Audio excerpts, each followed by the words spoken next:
Paano natin mapapalaya ang ating kaisipan kung ang ating wika ay patuloy na bihag ng kolonyal na impluwensya? Paano magiging tunay ang ating kalayaan kung hindi natin ginagamit ang wika ng ating puso't kultura?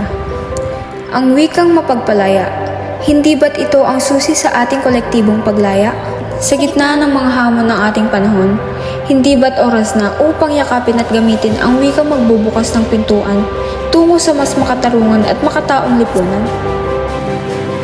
Naimbag nga aldaw kada tayo amin, maayong adlaw sa inyong tanan, maupay nga adlaw haaton nga tanan. Magandang araw sa ating lahat.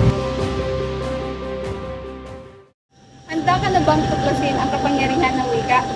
Halika na't ating talakayin at tunghayan ang kamanghamanghang mundo ng wika.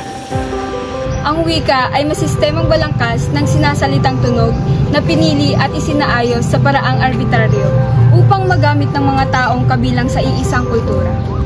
Alam mo ba na ang wika ay nakabatay sa ating kultura? Ibig sabihin, ang bawat wika ay naglalaman ng mga natatanging pananaw at pag-unawa sa ating mundo. Kaya't ang ating wika ay may mahalagang bahagi sa ating pagka-Pilipino. Hanggang ngayon, ginagamit natin ang wika sa iba't ibang paraan. Sa ating paaralan, ito ang medium ng edukasyon na nagbubukas ng kaisipan sa mga katulad kong kabataan. Sa mga lansangan, ito ang boses ng mga aktibitista na tumutuligsa sa katiwalian at pang-aapi. Sa social media, ito ay nagsisilbing sandata ng mga kabataan sa pagpapahayag ng kanilang mga hinaing at adhikain.